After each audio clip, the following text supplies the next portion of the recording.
नमस्कार, वेलकम, बहुत स्वागत है आपका। आज हम बात करेंगे करोड़पति बनाने वाले कुछ हस्तरेखा चिन्ह के संबंध में। हथेली में वो कौन कौन से ऐसे चिन्ह होते हैं जो जातक को धन संपत्ति से परिपूर्ण बनाते हैं। चलिए हम कुछ चिन्ह के विषय में बात कर लें। सबसे पहले देख लें कि जीवन रेखा, ये आपकी है लाइफ लाइन। जीवन रेखा से जो रेखा निकलती है, कुछ रेखा अति महत्वपूर्ण होती है।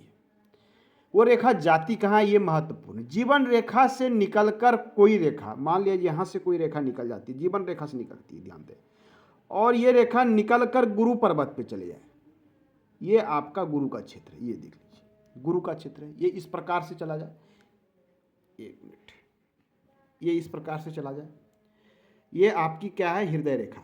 या फिर कुछ इस प्रकार से चले जाए हृदय रेखा के ऊपर होते हुए, या कभी कभी होता क्या कि शनि क्षेत्र से होते हुए चले जाए, यहां से निकला ये और ये इस प्रकार से होते हुए ये गुरु पर चले जाए। ये क्षेत्र क्या होता है, गुरु पर बृहस्पति का क्षेत्र है। तो जीवन रेखा से निकलकर कोई रेखा गुरु पर्वत में जाए, ये बहुत ही शुभ माना जाता है। ऐसे जातक को जीवन में अपार धन संपत्ति की प्राप्ति होती है। साथ में यदि यहां पर एक स्टार का चिन्ह हो तो ऐसे जातक करोड़पति अवश्य होते हैं। यह चिन्ह सभी के हथेली में नहीं मिलता, ये एक बहुत ही महत्वपूर्ण चिन्ह है। आइए दूसरी एक हम कॉमन चिन्ह की बात करते हैं। ये तो रेयर चिन्ह है, आपको केवल 1000 में एक दो हथेली में आपको ये चिन्ह देखने को मिलेंगे। लेकिन कुछ कॉमन चिन्ह के विषय में बात करते हैं। हमारी ये क्या है, मस्तिष्क रेखा, ये हेडलाइन है। हेडलाइन से निकलकर कोई रेखा सूर्य रेखा में चली जाइए, ये देखिए। अब कहिएगा ये चिन्ह तो हमारे हथेली में है, नहीं, आपको ध्यान इसमें देनी है। बिल्कुल साफ सुथरी और क्लियर ये सूर्य रेखा हो, ऐसा नहीं कि इसे इधर से आके राहु रेखा काट रही है या कोई अन्य रेखा डिस्टर्ब करे। यदि ये बिल्कुल क्लियर मस्तिष्क से निकलकर सूर्य में चली जाए तो सामुद्रिक शास्त्र कहता है ऐसे जातक को जीवन में अत्यधिक धन की प्राप्ति भी होती है। और ऐसे जातक अपने मानसिक शक्ति, ये निकल कहाँ से रहा है, आपके हेड अर्थात आपके दिमाग अर्थात आपके मस्तिष्क से, मस्तिष्क के उपज से, अपने मानसिक शक्ति के यूज से ऐसे जातक कुछ न कुछ ऐसा वर्क कर लेते हैं जिनके कारण इनको जो है समाज में यश मान प्रतिष्ठा एवं धन की प्राप्ति होती है। क्योंकि कोई जातक कितना आगे बढ़ेगा ये तय करता है उसकी मस्तिष्क रेखा। आपकी मस्तिष्क रेखा यदि मजबूत है, सबल है, स्वस्थ है, तो आप मानसिक रूप से बहुत मजबूत हैं, आप जीवन में कुछ भी कर सकते हैं। तो मानसिक रेखा से निकल रही सूर्य रेखा जातक को अत्यधिक सफल बनाती है, विशेषकर गवर्नमेंट सेक्टर में जाने में बहुत सपोर्ट करती है। यदि ये रेखा दोहरी हो जाए यहाँ पर तो इतना तो तय है कि ऐसे जातक को गवर्नमेंट सेक्टर में सफलता अवश्य मिलेगी। साथ में सूर्य पर्वत, ये पर्वत माउंट्स होते हैं सभी उंगली के नीचे, ये माउंट्स, ये सूर्य पर्वत, ये पर्वत अच्छे अवस्था में हो तो इसके 100% 100% शुभ परिणाम प्राप्त होते हैं। आइए मैं तीसरी रेखा की बात करते हैं। तीसरी रेखा की बात करते हैं इसी में हेडलाइन से। ये आपकी मस्तिष्क रेखा है और ये इस प्रकार से जाती है।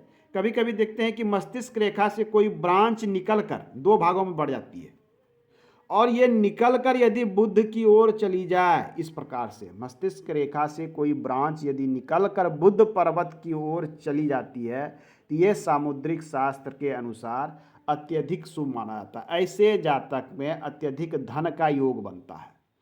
धन को, चूंकि मस्तिष्क रेखा है, अब किसका रिलेशन कहाँ से हो रहा है, बुध से। बुध को हम व्यवसाय से जोड़कर देखते हैं, बुध को वाणिज्य से जोड़ा जाता है, बुध को व्यापार प्रबंधन से जोड़ा जाता है, सोचने की क्षमता से जोड़ा जाता है, सामंजस्य की क्षमता, किसी से डील करने की क्षमता बुध देता है। अब मस्तिष्क क्या हो गया, आपके व्यापार के क्षेत्र में जा रहा है, तो ऐसे जातक को अत्यधिक सफलता मिलती है व्यापारिक गतिविधि में। यह चिन्ह एक रेयर चिन्ह है, ये सभी की हथेली में नहीं मिलेगा। ऐसा चिन्ह है तो आपको करोड़पति बनने से कोई नहीं रोक सकता। आइए अब एक कुछ विशिष्ट चिन्ह की हम बात कर लेते हैं। चिन्ह तो कॉमन है लेकिन वो विशिष्ट है। हमारी हथेली में ये होती है भाग्य रेखा। भाग्य रेखा शनि पर पहुंचती है, हम भाग्य रेखा की बात नहीं कर रहे हैं। भाग्य रेखा से रेखा निकलकर सूर्य पे चली जाए। अब देखिए, आपके कर्म की रेखा है, कार्य की रेखा है, यहाँ से निकलकर कोई रेखा सूर्य पे चली जाए, ऐसे जातक को नाम और प्रसिद्धि समाज में बहुत फैलती है। इनके पास अत्यधिक धन संपत्ति भी रहता है। ये जो रेखा देख रहे हैं, ये आपको कॉम्बिनेशन नहीं मिलेगा, हजारों में किसी एक हथेली में ये कॉम्बिनेशन मिलती है।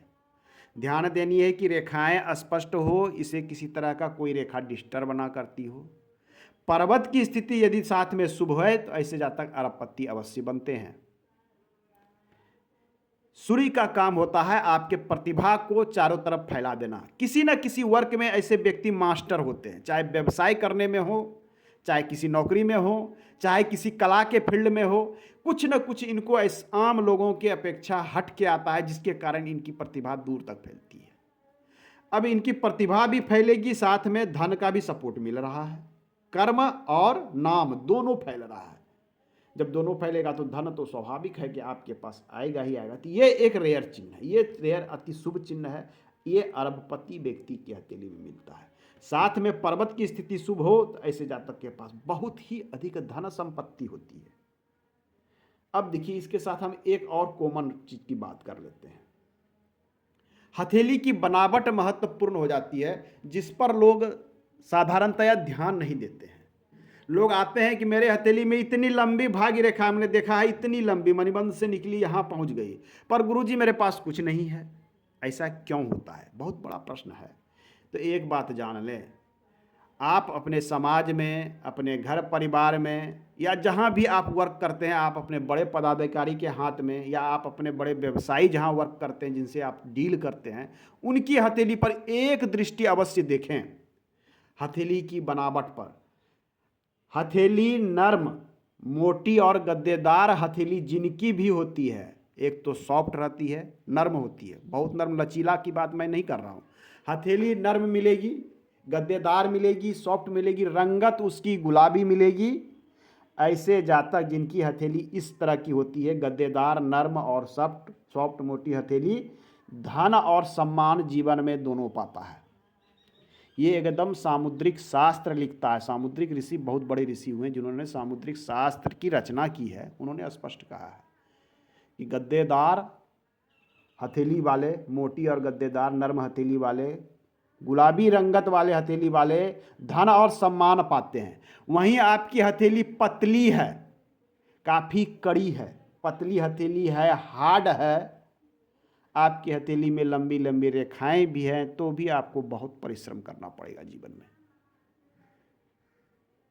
पतली और रूखी हथेली वाले जातक को जीवन में बहुत संघर्ष करना पड़ता है, तब जाके थोड़ी सी प्राप्ति होती है, वो भी 100% नहीं होती है। लेकिन हथेली गद्देदार हो, आपके माउंट्स उभरे हुए हो, ये सब गद्देदार सब कुछ हो, तो आपको कर्म परिश्रम में अधिक चीज़ों की प्राप्ति होती है। तो हथेली की बनावट महत्वपूर्ण है। जब भी आप हथेली देखें, हथेली की बनावट को अवश्य देख लें, ये महत्वपूर्ण होती है। अब आइए, व्यवसाय में जितने भी जातक सफल हैं, आपको उनके माउंट्स उभरे मिलेंगे। जैसे मान लीजिए आपके ये बुद्ध पर्वत, ये पर्वत उभरे हुए हैं, आपके गुरु पर्वत उभरे हुए हैं, शनि या सूर्य दोनों में से एक पर्वत, सभी पर्वत तो सभी जातक के उभरे हुए नहीं रहते हैं, लेकिन यदि ये 4-5 महत्वपूर्ण पर्वत है, एक शुक्र है, चंद्र है, ये माउंट्स यदि आपके हथेली में, जैसे यह केतु का क्षेत्र है, राहु का क्षेत्र है, इस माउंट्स में से यदि 50% में, जैसे आपके हथेली में बुद्ध पर्वत शुभ अवस्था में हो, गुरु शुभ हो, सूर्य शुभ हो और साथ में शुक्र शुभ हो, ये 4 माउंट्स यदि आपके हथेली में गद्देदार हैं, उभरे हुए हैं, आपको लगता है, तो आपको धनवान बनने से कोई नहीं रोक सकता। आइए एक लास्ट चिन्ह की बात कर लेते हैं, कॉमन चिन्ह, सभी लोग इसकी बात करते हैं, इसलिए मैं भी इसे बता देता हूं आपको। हथेली के मध्य में होता है राहु। हथेली के मध्य में क्या होता है? राहु। राहु हमारी, ये देखिए, हमारी मस्तिष्क रेखा है, ये हेडलाइन है, और यहाँ से एक रेखा जाती है बुध पर, जिसे व्यवसाय की रेखा, व्यापार की रेखा कहते हैं। और ये रेखा क्या होता है कि हमारी यहाँ पर से जाती है भाग्य रेखा, ये धन की त्रिभुज बनाता है। ये त्रिभुज, इस ट्रेंगल की बात कर रहे हैं हम। यह ट्रेंगल आपको सभी जातक के हथेली में नहीं मिलेगा। जिनके भी हथेली में ये ट्रेंगल बनता है, ऐसे जातक जीवन में धन को स्टोर अवश्य करते हैं। ये त्रिभुज जितना बड़े आकार का बनेगा, इतना ज़्यादा उदार प्रकृति के और धन को स्टोर करने वाले व्यक्ति होंगे। आज के अंक में इतना ही। धन्यवाद।